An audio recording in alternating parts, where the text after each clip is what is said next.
Welcome to the Earthworks Podcast, where our team will share the jargon of carbon from many of our turf friends from the past 30 years. Hi, everybody. I'm Joel Simmons, and this is the Earthworks Podcast, and I'm very, very happy to have a chance to interview Andrew Morgan from Palo Alto Hills Golf and Country Club in Palo Alto, California. And you are next door neighbors to Stanford University, aren't you? You can probably hit them with a 7-iron, can't you? That's correct. Right across 280. So you are very close. So Andrew and I've known each other for a number of years now, but I got a chance to know you a bit while you were doing the reconstruction of this golf course. And if you're watching this on our YouTube channel, I actually have a picture of the property behind me, and I'll tell you, I said to you as we were getting started, Andrew, I love what you guys have done. I mean, it's spectacular work. I didn't really know the property all that well before you did the construction, but certainly looking at the pictures you sent me the other day and having a chance to walk on this property, man, you've got to be very, very, very happy with how it all turned out. Tell me a little bit about the whole process. And I really want to dive into this. I'll come back and I want to pick your brain a little bit and, find out some things about you. But let's talk about when this project started and what kind of headaches did you have? Was it a nightmare? I think the project itself went very smoothly. I think the hardest part was getting the buy-in from the membership. How long did that take? Roughly 8 to 10 years. Oh, really? It was a long process. I didn't know that. think working with the Greens Committee, the concepts of, we knew we had the bunkers were really in poor shape, and kind of trying to educate the committee and the membership that, hey, if we're going to do the bunkers, it's optimal timing to reconstruct the greens at the same time and get it all done. Relay the foundation for everything. And I think in educating members, in that process, it doesn't happen overnight. Well, go back 8 to 10 years. How did this start? And who was involved? Obviously, you were involved. Yeah, I think 8 to 10 years. It's 8 to 10 years ago. It was primarily, POA greens. And at that point, misplacement of bunkers, scenarios where you'd be hitting a bunker shot and it's, 30 to 40 feet away from the green. I think at that point, really through power and specific individuals in the club of trying to spread the word and educate is how we were able to achieve that. Really, when I started here in 2007, 2008, the course wasn't in an optimal condition, and we really started by regrassing the entire property. We transformed everything from a mix of Poania, common Bermuda grass, to straight rye, perennial ryegrass. And that was kind of the first step in the transformation of the work we did. And at that point, we started to get a little bit of buy-in from the membership. I think along with transforming or regrassing to ryegrass, we also started to remove a lot of the trees on property. Really in 1958, as soon as it opened, they didn't know it at the time, but pretty much every fairway was a corridor, trees planted along really the boundaries of entire holes.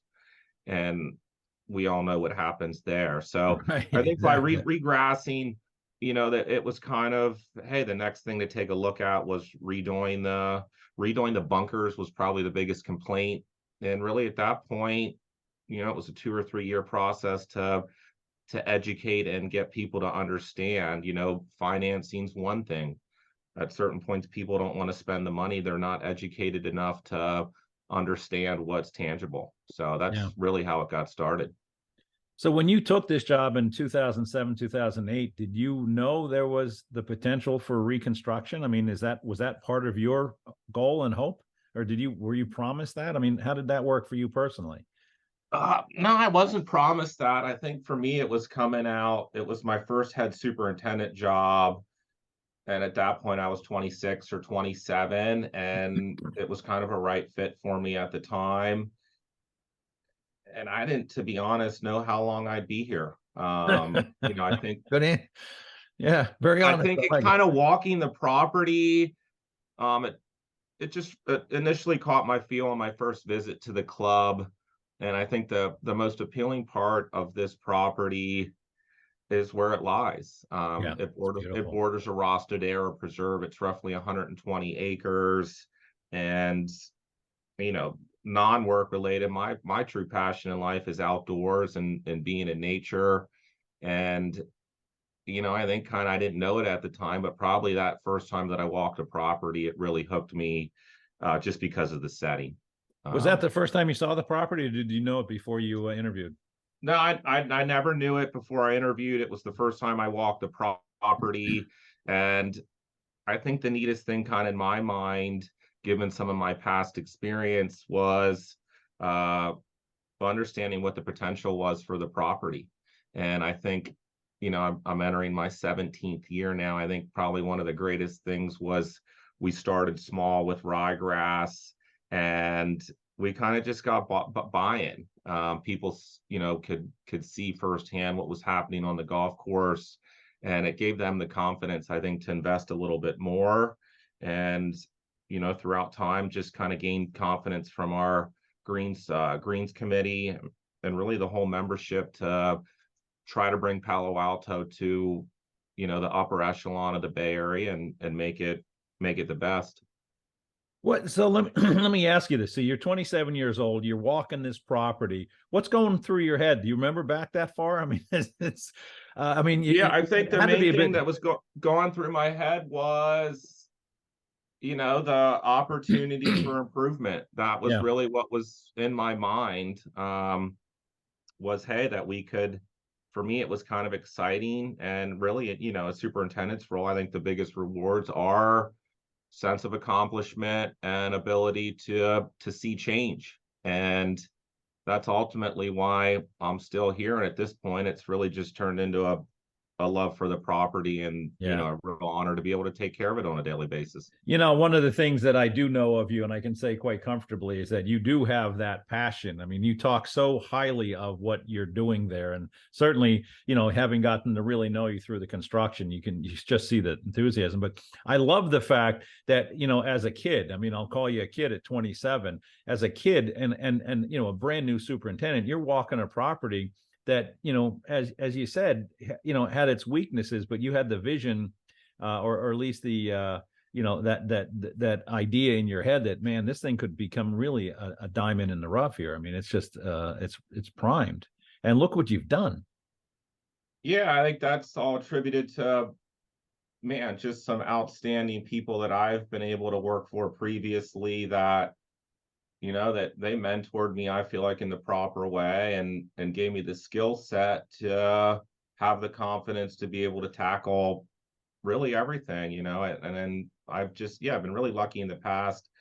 Great bosses, and yeah, like I said, just gaining that confidence to come in and understand what an agronomic plan looks like, and the right way to do things, and not really piecemeal. And the whole Right. thought process of having a master plan. What's a master plan look like? And that's kind of how we steered them in the right direction of, hey, let's just not do the bunkers. And we really at that point we developed a master plan, and it took some time to gather all the insight and input from all of our affinity groups, 18-hole men's, 18-hole ladies, and really collect all the data to put something together that we could work off of. And a lot of this work was done by you and your guys. I mean, you were really kind of spearheading some of this. Yeah, I mean, at the initial onset, it was a lot of it was, in these days, was water consumption. How can we get away with it? Yeah. This property's roughly managed turf is 110 acres of turf. And at that point, the golf course was more set up like a city park. It was wall to wall turf, and everything was irrigated. I think some of the first things I took care of were introducing native grass, trying to bring that, preserve feel on the surroundings into the golf course. And at that point there were so many trees, and Yeah. readjusting irrigation, and spraying out beds, and you know there was just a lot of work to be done. You were busy for that first 10 years, weren't you? Yes, sir. Yes, you were. Let's go back to the master plan. You got a lot of stuff on my notes here, but I want to bounce around a little bit. Let's go back to the master plan. When did you start, and with whom did you start the master plan process? I'd say it was probably roughly 2014, 2015. So you're 10 years, you're 7, 8 years into your tenure there. That's correct. Yeah, and at that point was really when we started to develop our master plan. Who did you do? Was this with Brian Costello? Yeah, Brian Costello was really the golf course architect on hand, and I can't speak any, highly of Brian. He's an outstanding architect, probably more importantly, just an outstanding human, and it was a real pleasure to be able to work with him. So to walk me through the process of how do you start a master plan for those who haven't gotten there yet? And we always try to encourage that, but obviously you got that thing fairly well established before you started construction. What's the process, and who found Brian, and how did it all happen for you guys? Yeah, there was some politics involved in that for sure. We, bringing different golf course architects, out to interview, and the hardest thing I think is anyone in the private, sector understands it's, when a board of directors turns over, you have a different set of ideas, coming from the top. And that kind of, I think, reemphasizes the importance of a master plan, is that its ability to pass it on from board to board with a common vision of the property and the direction that we're headed. But yeah, really the master plan started. Brian was selected by a president at that point, along with a search committee. And then we started working on putting the master plan together. And that really involved Brian coming out for roughly a week and walking the golf course and really being able to look at the golf course as a blank canvas. At that point, Brian came back with a lot of excellent ideas. This golf course was very short. For example, on the front nine in that master plan, we eliminated par 3 to make the opening hole much stronger opening hole, and then we found space to add, put that par 3 back on the front nine. But we encouraged him to kind of look at it as a blank canvas, and that's really how we started. And at that point, it's, the hardest point, I think, is educating the members and getting your membership to buy in. Because I'll be very upfront, in that 2014, 2015, it took us a year roughly. We had town hall meetings, and to be honest, the first time that it went to vote, it did not pass. Really? How heartbreaking was that for you? You must have very heartbreaking. You must have had a couple beers at that evening, didn't you? Sure. Yeah, I think the hardest part, I think, is you get up there and we're talking about what we're trying to accomplish here, and it's just so hard for, depending on what the makeup of your membership is, to understand that, right, what we're trying to accomplish. And it was a real letdown. And at that point, we had the board turnover, and we had a new president come in, and I really put it on him for working with me that we went right back at it. We weren't going to take no for an answer. And I want to say it was 2018 that we were able to get the vote approved. And so what was the opposition? What was the concern on that first vote where you got shot down? I think the biggest concern is, there again, depending on it's a lot of getting out there and really trying to get the buy-in from the complete membership. Yeah. The biggest opposition we have, it would be from members, that they're nearing the end of their term, or their golfing days are coming to an end, and they didn't want to give up their golf. Right. And if we would have had it my way, I mean, there was definitely pros and cons that I'd love to talk about, where doing 18 holes at a time as opposed to 9 and 9. We were even trying to sell it as, hey, you're going to have 9 holes open. But I think the biggest hurdle to pass was really some of our aging membership, where they weren't interested in losing their golf course. And at that that's point, a tough sell. Yeah, and it had been 7 or 8 years, and we've made a lot of, improvements to the golf course, but it was to the point where I couldn't make any more improvements without, you know, getting a D10 on property and really getting in and Yeah, reconstructing. So digging it all up and getting going, that's right. yeah. How much politicking did you have to do to get this sold? Did you have to get around to membership and you personally and really kind of hold this plan in hand and say, hey, this is what, this is really a great idea. I mean, how much of that was on you? A lot of that, I think I was kind of at the forefront of that, definitely in the town hall meetings. I mean, along with our, kind of community outreach. And that just really, that involved, bordering houses or people that kind of live close to the golf course. But, 5 town halls, getting up there and giving presentations of why we need to do this. And I think at that point, my rapport was really strong with the club and people would like what we had accomplished. Um,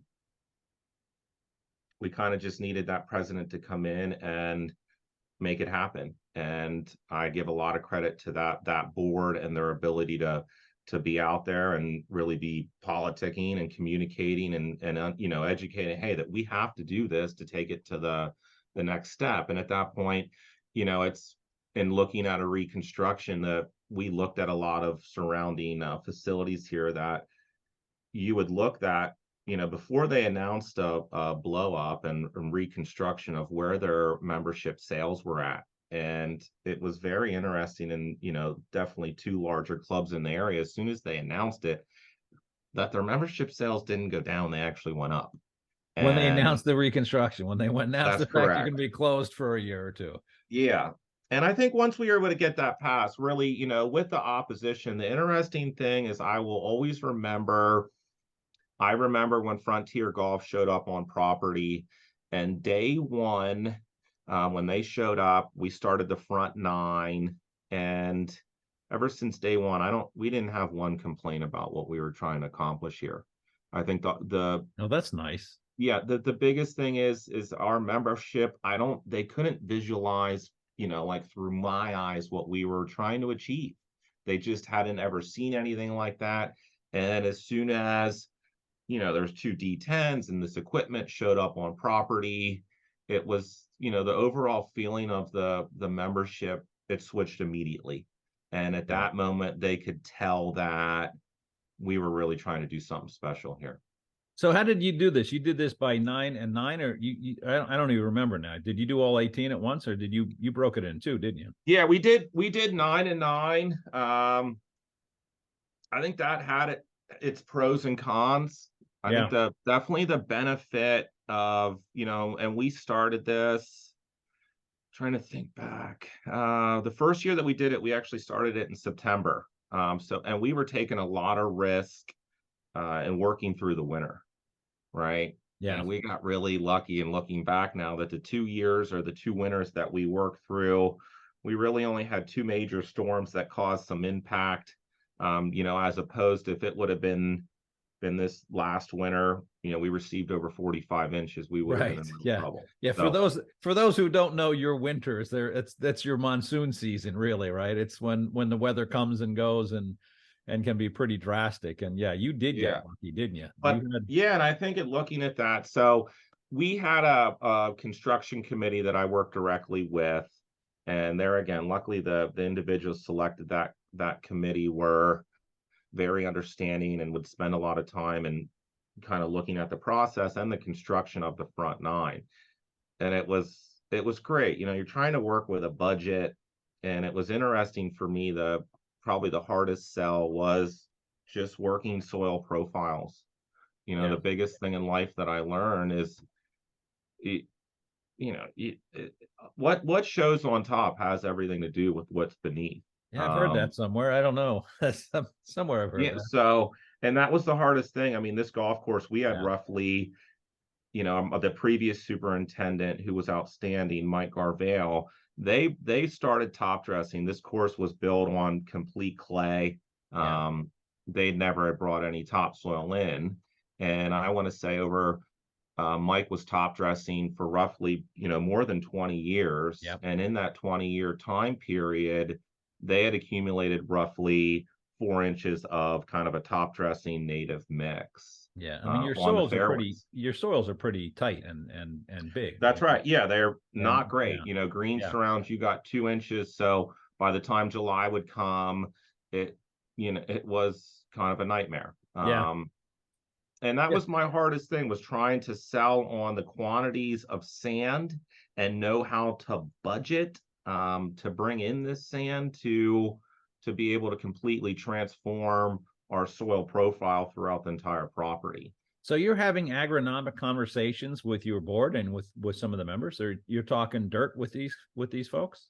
Yeah, I mean, I was talking dirt. It was an excellent opportunity, I think, to educate. I think throughout the entire construction process, I was shooting a bunch of videos so people could visually get a look at our soil profile. And when we would strip it, or just to take a backhoe and dig it, it gives you an excellent opportunity to kind of get a cross section view of what we're working with and how that impacts your daily Yeah. operations and the challenges that it sets.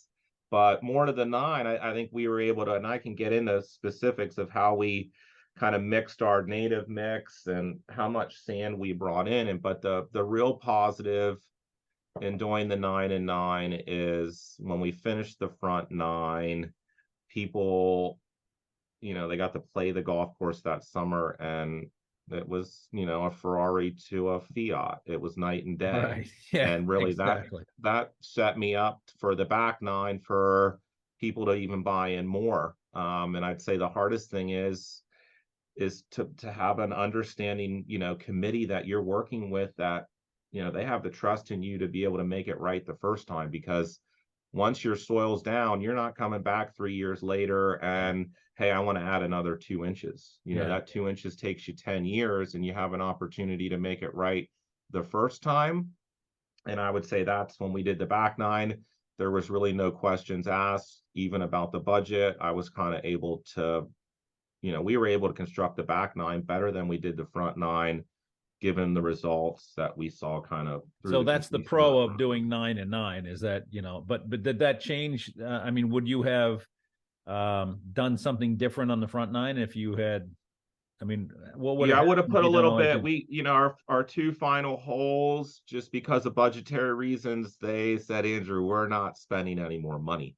Right. They always say that. Why is that?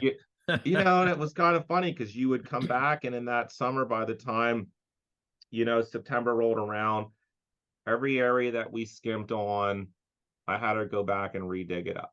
And really, yeah, just because we ran short on topsoil, and it wasn't in fairways. It was a lot of rough areas which were out of play, but we were really striving for perfection, and at the end of the day, there is finance involved, as there is anywhere else, and they cut me off. But it was really neat, because I got to work with the same committee, and at the end of that summer, they had toured the property with me bi-weekly, and I showed it. And by that time, they could see where we short-sighted a little bit and what the results provided. So that was, going into the back 9, we really did a hell of a job at making sure that kind of tee to green, we really transformed everything underneath the turf. And I think that's kind of what I feel the best about, for really a long time, they're going to be set up to succeed here. Yeah. Let me go back to this. I didn't know this, but I love your thought process of showing them some of the soil profiles and what you were having to deal with. Did that ring true to anybody? I mean, did it really resonate? Did they get it? Yeah, without a doubt. We take a soil profile out there, or I had my soil probe, and I think, and I had so many people come up to me after I had shot kind of that cross-section view of really what was underneath the ground. People have a hard time. They're just looking at the surface, right? Yeah, they can't understand they don't understand what's below. But right? you take a soil profile out there, and you're looking at a cross-section, and you have 3 inches of topsoil, and beneath it's rock, Right. it resonates pretty quick with people that, geez, this is like, you're a magician, right? How do you even do this? How can we be set up to succeed? So I think absolutely it was beneficial. And yeah, I think it allow people to gain some insight of really what's involved.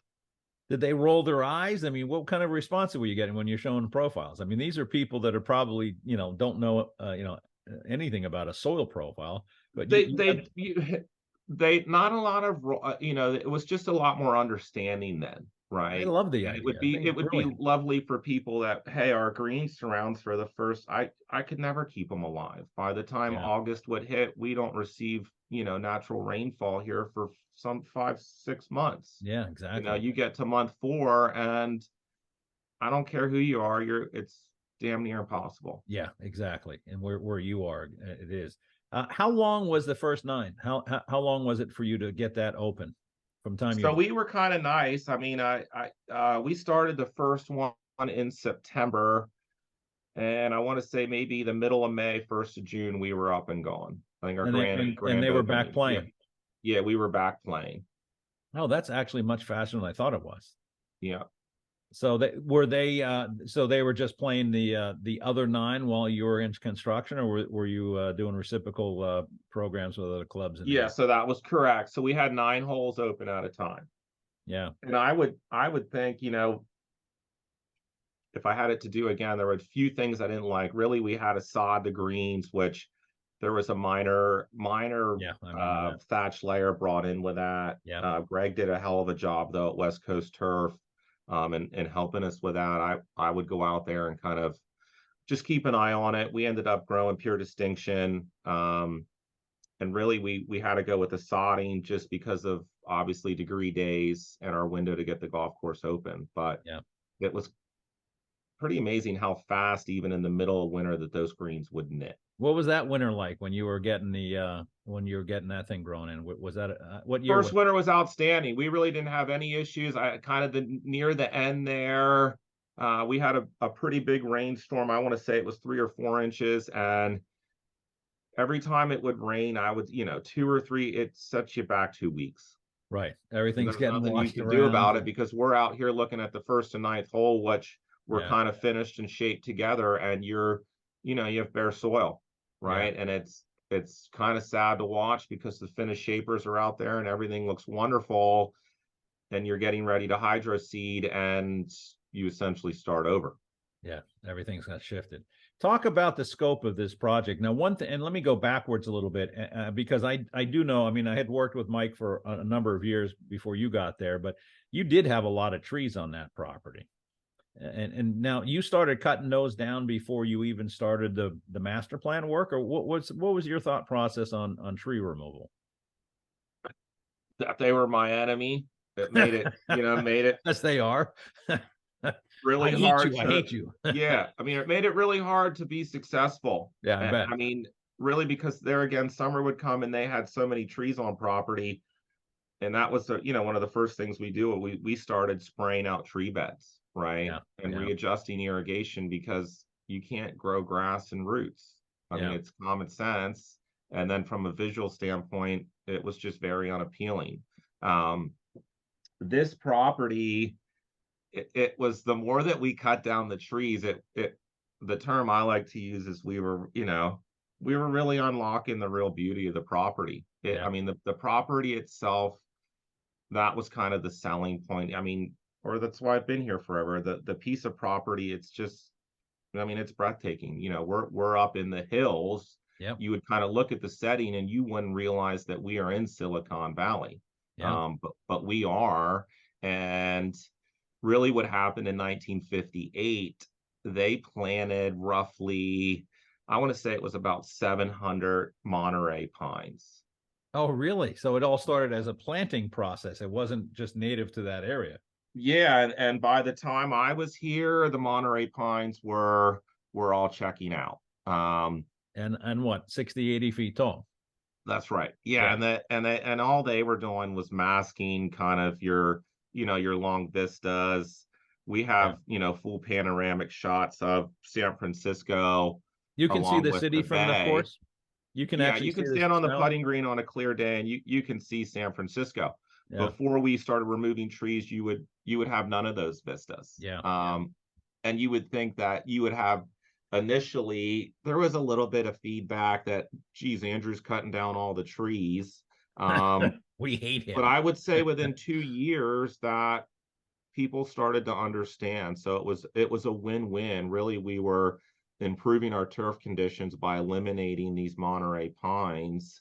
And at the same point, we were opening things up and expanding the real vistas, Yeah, I mean, where not only the agronomics of it all, but the visuals, from sitting in the clubhouse looking across that property today compared to what it was when I first got out there, 10, 20 years ago. I mean, it's amazing. I mean, you would almost not even know you were on the same property if you were dropped in there blindfold. And no, you not at all. And I think that's if you came, we do not have one Monterey pine on the property. The majority of our Oh, you native got them trees here. all? Yeah, we got them all. Oh, good for you. You were out on And a it's vengeance tour, weren't you? Yeah, I mean the I could real see you setting of doing it. this is as they would describe it. I mean it's truly an oak savanna is kind of what we Yeah. have here. Our native tree species are it's a Quercus lobata or a valley oak. Yeah. Another one's a Quercus agrifolia, which is a coastal live oak. And really that's where the real beauty in the property lies. I mean, sure, anyone in the area that looks at the valley oaks, they're beautiful. They're Yeah. very Yeah. distinct. They're unique. And really, that's what we were able to do. So it's like we were, pulling the wool back and really exposing the beauty of the property. And it took a long time to get there. It was interesting. We have had the same kind of outside tree service. And literally until the last 2 years, all they did in the wintertime was remove. Cut I trees want to down. say if we had to put a number on it, it was 700 to 800 trees that we took down on property. Since you were there 14 years ago. That's Yeah. correct. Yeah. What kind of a problem was that? Did you have to go through county, state, whatever? I mean, I know in Nah, your area that's sensitive. the only tree that you can't cut down here without a permit is it's an oak, and if it has a diameter of larger than 16 inches, you can't touch it without a permit or a written kind of a written document from your arborist. Did you have any of those that you had to take down that big? No, the biggest oaks, really, believe it or not, we will never touch an oak. Yeah. Kind of on the first hole, it was a big debate trying because just the way the shaping and the way that it was going to lie out. Now we've never touched an oak here. They're kind of there are babies. The main way that we lose those is typically in wintertime when we have high windstorms. Believe it or not, a lot of those massive oaks, they completely uproot and fall over. Yeah. You are in, well, like you had said before, you're neighboring a nature preserve, so you guys are obviously pretty environmentally connected, and I assume that's somewhat by mandate. Are you under a lot of environmental restrictions? I mean, I didn't realize that you would be able to take down 800 trees that easily, but No, but I would say our working relationship with the city is very tight. I mean, our county ag commissioner, really, and the county water. I mean, we kind of work hand in hand. Um, it's not that I'm mandated. I would say throughout time, I really feel like being able to build a better soil profile has enabled us just to be, being able to gain a lot more success, really, with everything, with less yeah. fertilizer, less pesticides, less herbicides. Really, I mean, I think ultimately building that profile it's made everything better for us. Talk to me about your water and what you ended up doing with irrigation on the new construction. I don't remember. I probably have a sample of this somewhere, but how good or bad is your water there naturally, and where's it coming from? Well, that's our biggest issue here is water. Yeah. I mean, and it's just really from a budgetary standpoint. I think this year we budgeted $1 million in water. Everybody here on the East Coast is hearing that and saying that's nuts. Yeah, Your it entire is nuts. budget So isn't that. that was one of the biggest biggest things for me. And I think that's where really bringing in native grass kind of tree wells, and even budgeting that number. It's just because the city here, sometimes they give us an increase and it's laughable at, really, that's what you're increasing the water by. Right. But we run off of Hetch Hetchy. So, Yeah. and Hetch Hetchy water, it's all snowpack. So a lot of people would consider that to be a stripper. It's very I want to clean. say it was roughly about 2013. We started looking for water on the property and developing wells and kind of looking at research to try to supplement Hetch Hetchy water with some other, other water found on property. It's kind of interesting here. This property, there is no aquifers. We're really on a more of an alluvial formation. It's kind of these pockets of water that actually go down through rocks. Yeah. And in 2014, we were successful in developing 2 wells. Really, at that point, when we developed the wells, this irrigation system has always been, it's gravity fed. So there is no pump house. And from a superintendent standpoint, we love that. So middle of Right, I summer, bet. I'm not worried about the pump station going Right. down. It's not going down. So we had to, when we developed the wells, we actually had to install a pump station to be able to utilize that water. So Yeah. in 2014, we really discovered and kind of brought to life 2 wells. And it's not those wells, to give you an idea, right now we get about 12 to 14 million gallons a year from those wells, right? And I would say we purchased from the city right about 55 to 60 on a really high end year. So, we average 70 million gallons on an annual year to put out here. Yeah. But I think we kind of benefited a little. The well water that we tested, it's, opposite of the Hetch Hetchy. It's actually a very dirty water. So The we're well kind of, water is. yeah, so we're Yeah. actually mixing 2 waters. And we're continuing that now. We're trying to, it's not like there's, like I said, it's not like there's an aquifer here. It's more an alluvial formation. So currently we're actually looking at 3 new spots, 3 new sites that through the litho log that it looks very promising. That's going to be something that we're working on here in the future. And without a doubt, the irrigation system, that's probably one of the biggest things I'm thankful for sitting here today. And that goes back to 2004. Why do we need a new irrigation system, Andrew? Right. Or hey, Right. it was really part of the master plan. And at that point, we really got lucky. And I think we spent roughly $2.5 million when we started the project, really in conjunction with COVID. The way that pricing was, believe it Yeah. or not, we paid the exact same amount to install HDPE as we would have to put in PVC. Oh, really?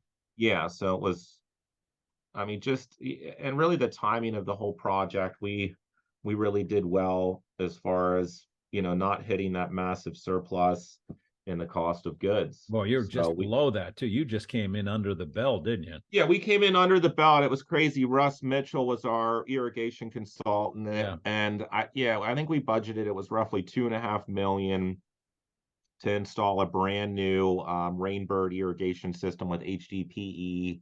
And I want to say in a span of like 2 years, that price had gone to 4 million. Yeah, I was going to say it doubled, right? So you and I did think, get in there. yeah, so and just to, to work through that process, and if I didn't mention it, working with Jason now and Frontier, they were outstanding. I couldn't speak any higher of them. And I'd done some work with them really all the way back to Pebble Beach, the preserve, and I had a pretty good relationship with Jason. And they really hit a home run, in the process, and were willing to put up with me and maybe how OCD I'm about every detail. That's easy. And fun, I'm sure. Hey, Yeah, we did. We had a lot of fun. I bet and you it's did. really nice I when know you you do. well enough to know you did. Yeah. Let me talk about that irrigation system. I assume that the well drilling was part of the original master plan. No, that was the well drilling was kind of separate. We Before the have master and plan. continue to have a water committee here. Yeah. I think in drilling wells and learning wells, it's not something, it's been new to me. I've learned a lot about it. Really, we've changed vendors 3 to 4 times, and yeah, there's a bit of a learning curve, especially in our environmental conditions. Yeah. Had you done any of this work before you got here? No. So you got to learn all of this stuff, in the field, as they say. Yeah, I think like, to watch a drill rig to come in your property and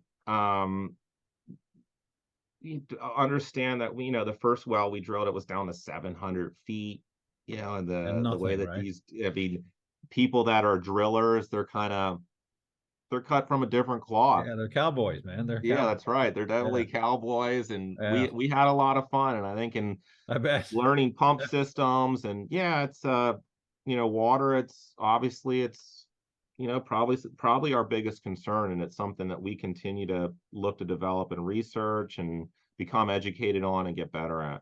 So, in an overview, how did this project? What did you end up doing to help you conserve water? Because obviously, in California, where you are, Northern California, water is everything. And when you're spending $1 million a year, and that's only going to go up, what were the thought processes and some of the actions that you took to help in the future preserve water? Yeah, I think the biggest one for me, there again, the irrigation budget they had, and Yeah.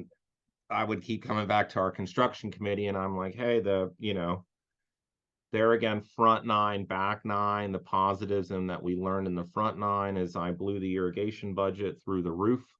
And it was really just Oops. to try to be the best steward of the environment, that we could be for this property for now and for the future. And I think we were able to achieve that really by carving out, we installed more heads at the beginning to kind of carve out our rough and fairway, really through corridors of car paths, Oh, where there you go. we have specific areas of native grass out here that I was able to trim them out and set the water only to water those specific areas.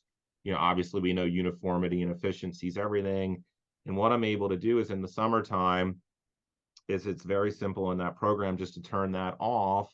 And, our coverage is damn near perfect on our roughs and fairways. So it really gives us the ability to not water those areas really throughout summer.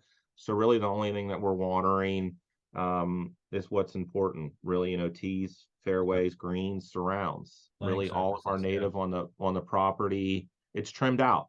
And this year, if there is a constant, or if we have ability and we want to water a little bit more our natives, we can.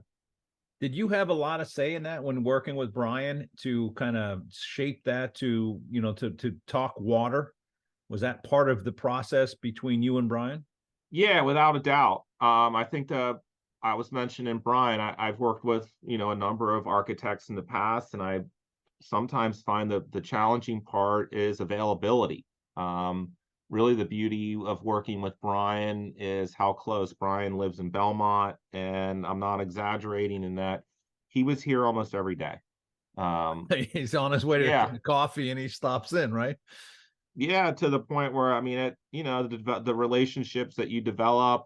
I think sometimes it's definitely a lot of high stress, but things rolled off really smoothly, and it was getting to know new people and have a constant goal of trying to work towards something that's very rewarding. And yeah, Brian was here daily, so it was our minds were kind of collaborating, and Brian's just very receptive. And then sometimes he'd say, Andrew, there's no way in hell I'm doing that. So it was give and take. And I think with that, and then working with Russ Mitchell, and kind of staking the irrigation and getting everything Yeah. to where we wanted it. There again, it was I could have never figured that out right off of the base plans of the irrigation map. Yeah, Really, that had to be very where difficult. Russ would come out and we would look, and I'm like, Russ, we got to trim that out completely different. So, and I'd say the same as far as our master plan. I think a lot of people you show up with a set of construction detailed plans, but really when you get out and you start working in the field, it's almost like they're completely different. Yeah, because you're seeing things as you go and all that kind of stuff. How much dirt did you end up moving? Did you move a lot of dirt? We moved a lot of dirt. I'd probably get that wrong, cubic tons. Yeah, but a We lot. kind of Lots. it, yeah, I think Frontier and the whole moving, cutting, and filling, they probably got a little frustrated. I think the interesting part of this project was and it was also, I mean, it's turned out to be the best from a playability standpoint. It was very interesting to see, whereas I had them, they ran a rototiller, and I was talking previously about how hard our clay soils were below that 4 inches kind of native mix. And they could literally run a rototiller over that. And because of how hard it was, they were able to separate that 4 inches of native mix. And what we would do is I had them store that kind of in bulk piles on the side of the fairway. So kind of in the process, we would strip all of that good material off, and then the shapers would come in and we would cut and we would fill. And then after that, once we kind of got the rough shape to where it went, I worked with Assured Aggregates. They've kind of have they have multiple types of sand, but they have this material which they just call their screen sand. And I tested it with Sam at Turf Diagnostics, and Who's been on our podcast. Kind of looked at the compatibility of this screen sand with our native mix. And believe it or not, it got down to the point where it was really a 2-to-1 ratio. So we were mixing 2 of these bigger buckets with kind of one of the native mix, and we really came in. We came back with the fairways with roughly 7 or 8 inches of that material. Yeah, that we kind of, so once we would cut, fill, shape, then we came back with our screen kind of native mix, and it's night and day. Because we did not blow up when we did the front 9. We didn't touch all of the fairways. And the funny thing is when we started this project, it was initially supposed to be a surgical strike, is what they were calling. Tees, greens, bunkers. Yeah. And by the time we finished the front 9, I would say that we probably touched 75% of the fairways. And that following winter, it was very educational for the membership. And, the golfers would get out there, and it was literally night and day. Meaning so it started to drain. We get 2 inches of rainfall, and you would walk on the areas that, that import of sand with our native was the profile, and it was beautiful, right? I mean, people were blown away that they're like, I can't believe we're playing on the golf course currently. And then the areas that were, the 20-year-old straight native, it was like a swamp. Yeah, you guys are known for being pretty wet when it was wet. That's right. Yeah. So I didn't realize that you 9 and 9. Yeah, that kind of helped us. Whereas the back 9, we pretty much touched 90% of all the fairways on the back 9. So you brought an awful lot of sand in for the fairways. Well, yeah, several. I think I don't want to say several million. I think that's why they started calling me Sandman. That's what we should call you.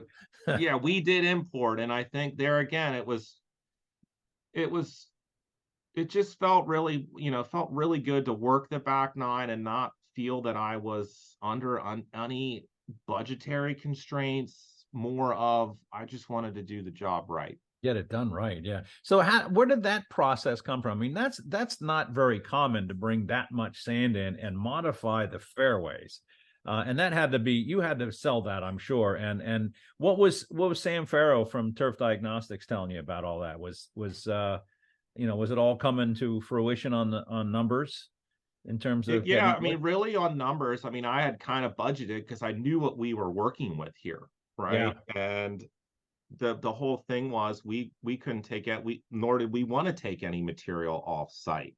But well before we started the project, I mean, I knew that the number kind of kept going up for me, where I was working with the committee and said, hey, I want to bring in 3 inches to kind of coat the property, right? I wasn't looking for 6 inches, a 6-inch cap. I think really from a budgetary, I was trying to say, okay, well, out of that 4 inches, maybe I get 75% or 80, right? I was worried, how could I differentiate those 2 layers? And we really got lucky because the soil was so poor.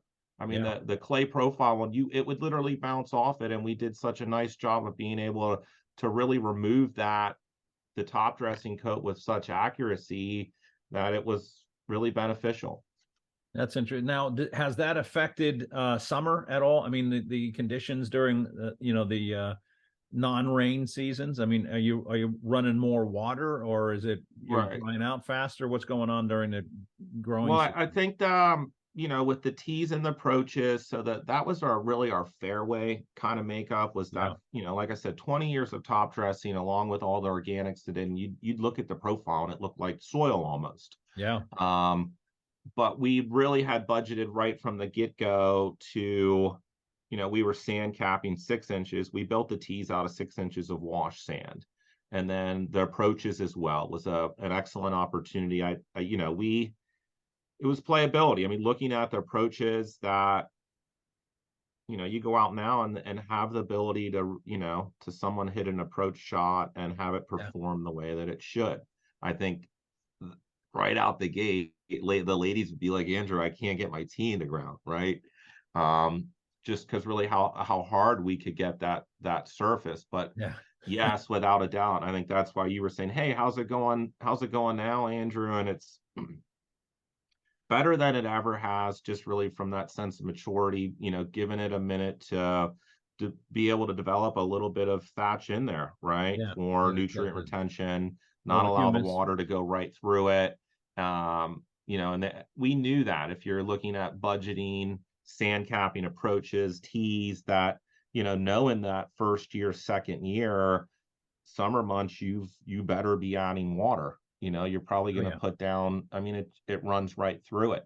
yeah, And that's been obvious already. I mean, we've had a cooler summer already. But without a doubt, you can feel the sense of maturity out there in the turf. And we know, looking at a, pool of core now, there's not thatch, but there's just enough there to allow us to retain that moisture, nutrient. It's the same thing with your fertilizer. The first 6 months after you do it, you'd put 21 zip out and go out 2 weeks later and you're already lean. yeah, exactly. There's It's no just biology. it's going Yeah. through, but through that maturation, yeah, we're very excited where we're at now. How's the second nine comparing to the first nine? Is it caught up? Yeah, I think without a doubt, like I mean, it was very obvious where you could tell between the nines and doing them, the back nine, because we brought in so much more sand. Really, the Yeah, last four holes, 15, 16, 17, those holes in the middle, they were quite a challenge just because there, it was way more sand. But where they're at today, the playability, I mean, we're thrilled. I would say probably the biggest challenge, or what caused, it wasn't an issue, it just from a timing perspective was really being able to get our greens mixes to match up, yeah. right? Oh, from front to back, you mean? Yeah. Yeah, from front to back. Oh boy, I hadn't even To thought of that. That's got to be a little bit of a challenge, isn't it? Yeah, I mean, Assured was able to do it, but it definitely right out, because after we completed the front nine, we said, hey, we want to get a little bit more of a jump start, and we started in August. And I would say in the back nine, probably the biggest issue we had was just being patient enough to be able to get the specs to line up. And these were very minute details. But very important. Very important, Ryan. We didn't want to be dealing, and at that point, those are things you don't really think of, and people have to understand that you're mining, and there's different profiles where you're pulling the sand from. So I would say that was something to think about, really, with the greens, the greens and the makeup, and obviously from your irrigation practices, fertility, to make sure that, hey, if you were looking at doing 9 and 9, to tell them up front, hey, we want to ensure when we come back that we can, we want similar profiles. Yeah, I bet. And I'm sure that must have kept you up at night as well. What was the greens mix? I mean, how do you describe your greens mix? It was a Dakota mix. It was the same mix kind of there. Again, for me, it was just in, experience. I think sometimes with working superintendents, or at least from my standpoint, if we can figure something out and it works, I'm not, one to reinvent the wheel. Yeah. I had built a few greens at Pebble Beach with Chris down there, and the results were outstanding given the size of how small they were. Yeah. And then we did run two two different kind of test plots here where I was kind of just messing around. We built a nursery, and we also rebuilt one of our putting greens here just to kind of see how things would perform. Yeah, I remember Um, that. and the greens have been outstanding. We just ran a standard USGA spec green, um, kind enough to work with you, I think, and really loading our bank, as I'd like to call it. There That's again, what you I think did. I think when you have it, something exposed like that, and you're given the opportunity to get down or build something that you can, that's the time to take advantage of it. Yeah, no, and you've said that you've made that pretty clear in the process that you've done, and I love your soil focus on all of this. But it really is. I mean, the property, and again, if you're watching this on our YouTube channel, you can see pictures of it. I love the bunker work, and it's so unique. And is that all Brian's work? Is that all his design, or was it a shaper's Yeah, work? I think without a doubt, I think working with Brian in that was kind of the look that we were going for, without a doubt. And it was kind of interesting in the construction process because there again, it was something, you don't think about it. In the way that it goes in constructing them, I wouldn't have known that, Yeah. with regards to being able to shape them and how do you get these, you know, really organic looking line details and Yeah, very rough scalloped, edges. a lot of unique noses. It's not the typical, round with one nose in the middle. I mean, some of these places you see that just have some silly bunkering, but your bunkering is really and I'm a bunker freak, obviously, but Yeah, you got some fescues around there, you got some unique sculptures, and are they hard to manage at all? Are they finding that to be a challenge at all? You got, I'm looking at I think one. the biggest thing that we found, probably if I had it to do over again, I mean, more back to the construction process, the gentleman, the employees from Frontier, we had one guy that really shaped the majority of the bunkers here. And really the process was interesting where we used that native mix from our fairways. So I talked about kind of how Yeah, yeah. we pulled that 4 inches off, and the beauty of the native mix was, when they would wet it, it really created a texture that they were able to work with. No, that's kind of Um, cool. which I never, I'm like, hey, well, if you tried to do that with a sand, you would never be able to achieve that. You Right. know, Exactly. some of these things, and in using that mix, And you they would got some really meat on rough the it out bone. with, yeah, with broad lines, and then, they would get in there with their knuckle bucket, and their ability to be able to work with it, Yeah. is what was really cool. And I think in grass selection, without a doubt, I think kind of back to the beginning, I've just tried to do as much as I can to, have the golf course blend with the preserve. And I think we've done a hell of a job in Yeah. doing that, where you get that feeling, the setting we talk about, and that's really the beauty of the golf course now, is Yeah. the playability Yeah. in And altering it's the funny, I profile. said this to you earlier, but you can hear your passion when you talk about that. And I mean, obviously your personality is such, you are an outdoorsman. I know you're a big fisherman. And and so the appreciation that you have for what you guys did. What would you what piece of advice would you give somebody that's getting into a project like this at this point? I mean, what was the one thing that stuck out in your head that you would tell any friend in the business that hey, watch out for this if you're going down this road? Well, I think the biggest key is really just proper preparation, right? Understanding who you're working with, and when you're selecting a golf course construction firm, to make sure that you're going to get someone that wants to work with you, Yeah. and doesn't have their own set of agenda, and is willing to take a little bit more time to do the job right. uh and I would say without a doubt, wherever you start with your budget, it's realistically probably 20% more, right? Right. At And least. that's the At bottom least. line. And we Yeah. didn't know that. And I was for it, because to be honest, if I was forced to do 18 holes, boy, given how much we were over on the front nine, I don't know how we would have made it. Yeah. Yeah. Um, only because people weren't able to see what the results were. Is there anything you would have done different? Anything I would have done different? boy, there's not really anything that's striking to me that comes out that we didn't feel rolled Anything you out. wish you hadn't done? Anything I wish I hadn't done. To be You quite you honest, were no, not prepared, man. really. You Right. were I think if I prepared. I had it like it. all to do in a perfect world, I would have really liked to seed my own greens. Yeah. Right. Yes. But really we were, and that would maybe be, I mean, it's not impossible sodding either, Yeah. Um, I think a lot of the sod farms, it's just being able to be present and kind of line out a program for them, and a very basic program. Yeah. Really just meaning top dressing. It's not, Yeah. it's not that hard. I think a lot of times sod growers, I mean, there's some out there that specifically are growing sod for bent greens, but by all means, I'd encourage you to go visit the farm 2 or 3 times, and even go to the extent of laying out a small program and saying, hey, I would like to have this completed. I mean, you're essentially assigning certain turf areas, so they're growing your grass. So, were they? I think that's it. And looking at it now, I mean, our thatch layer, I think the biggest thing with the greens here is POA prevention, and Yeah. having an understanding of when to open your greens and when not to open your greens. Yeah.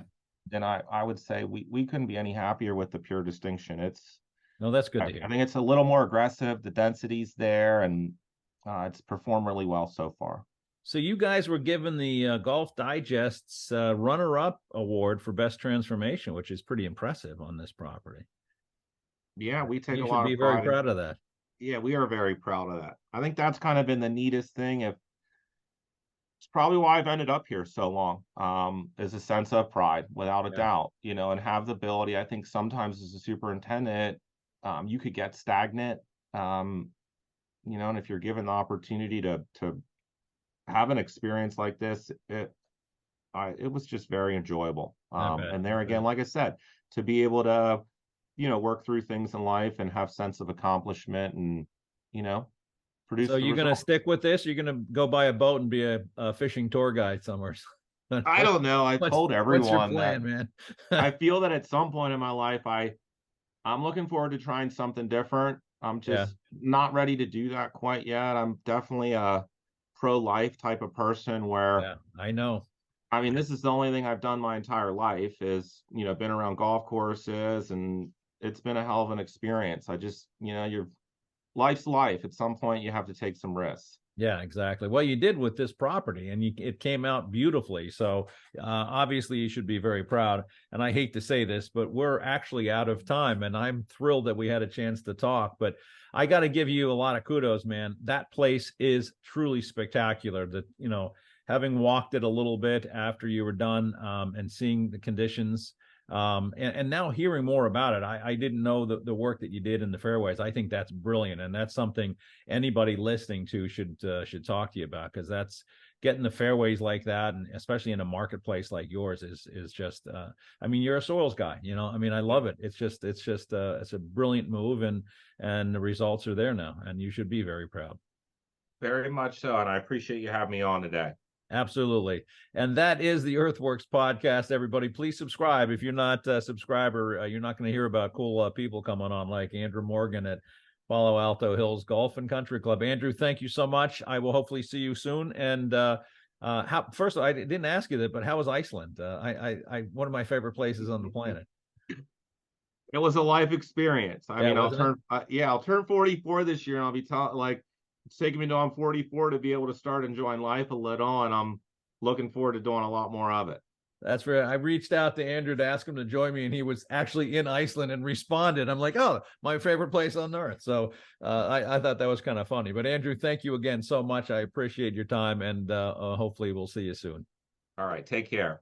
Thank you.